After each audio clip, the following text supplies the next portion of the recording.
Hello guys, welcome back again sa ating YouTube channel, no, The Action Man. Una sa lahat, mega love shoutout po sa lahat ng mga kakampeng at sa mga hindi man mga kakampeng. Kung interesado ka sa video ito, patapusin mo na hanggang dulo at huwag nyo nang kalimutan na i-like at i-share ang ating video para malaman naman ng iilan sa ating mga kababayan na nagtutulog-tulugan sa katotohanan.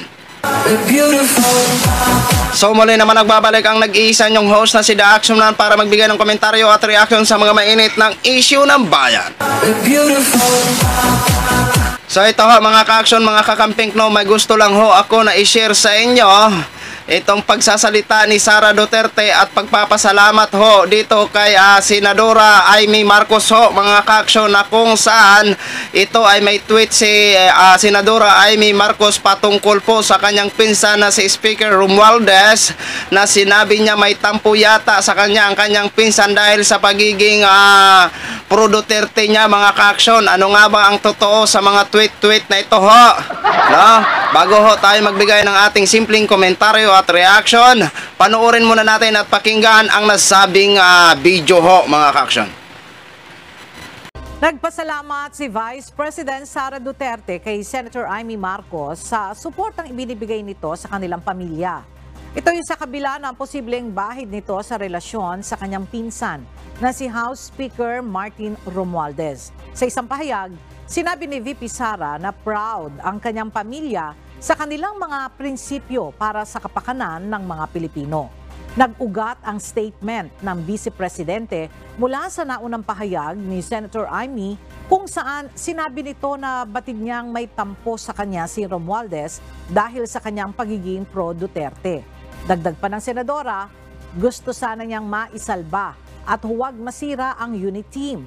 Pinayuhan pa umano niya si Speaker Romualdez na huwag makipag-away sa mga Duterte dahil naging mabuti ang mga ito sa kanilang pamilya.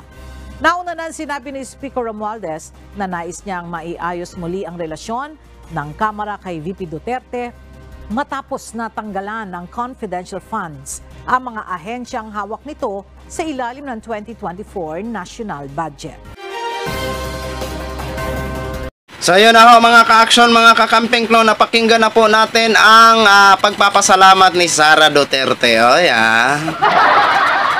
talagang proud na proud ka ngayon kay Amy Marcos, ha, dahil siya lang ang bukod tanging hindi nagbibigay ng komento na against sa inyo, di ba? At totoo ba yung sinabi mo na kapakanan ng bawat Pilipino ang iniisip mo, Vice President Sara Duterte? Di ba? Tika lang, kung totoong kapakanan ng Pilipino ang iniisip mo, bakit wala po kayong isang kahit kusing komento sa nangyayari sa West Philippine Sea? Yan lang po ang simpleng katanungan namin, kung kapakanan ang iniisip mo ng bawat Pilipino. At sinabi mo pa sa isang tweet na unahin muna ang mga kailangan ng Pilipinas, na kung saan tinutukoy mo na parang tutol ka sa nasabing chacha o charter chains.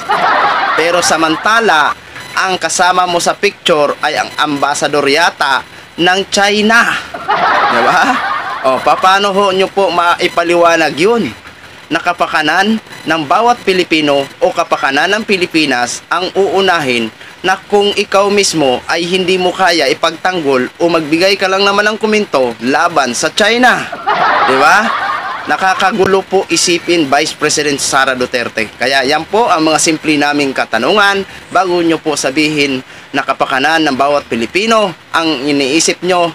Magbigay muna kayo ng kahit komento o batikusin nyo o i-criticize nyo ang nasabing pambabastos at panghaharas ng mga China sa West Philippine Sea. Diba? At dito naman sa sinabi ni Amy Marcos, no, na proud siya dahil maganda naman daw ang kanilang pakikitungo sa mga Duterte. Alam ko naman ito, si Amy Marcos ay tumatanaw lamang ng utang na loob at kailanman hinding-hindi niya yan babatikusin ang mga Dutertes. Alam nyo kung bakit, mga ka-action, na tumatanaw siya ng utang na loob dito? Alam nyo naman kasi na si dating Pangulong Duterte naman kasi ang nagpalibing ng kanyang ama. Kaya natural lamang na tatanaw siya ng utang na loob sa mga Duterte. At kahit na sumama pa ang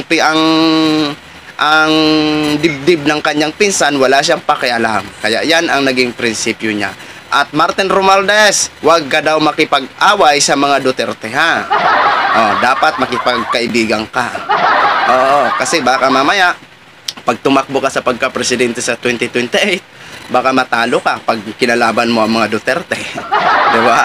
So yun lang po ang ating mga katanungan na sa mga tweet nila, no? Una, kung talagang kapakanan ng bawat Pilipinong iniisip ni Vice, magbigay muna siya o mag-criticize muna siya sa mga China na yan kung bakit ganitong ginagawa sa atin sa sarili nating bakuran. At dito kay M.A. Marcos, alam naman ho natin na siya ay tumatanaw lamang ng utang na loob. Okay? So yun lang muna ang latest update natin mga ka-action, mga ka-camping now. Ako po ang inyong lingkod, si The Action Man. Maraming salamat po sa ating mga viewers Luzon, Visayas at Mindanao all over the world. Ako po ang inyong lingkod, si The Action Man. Have a good day, everyone. Beautiful.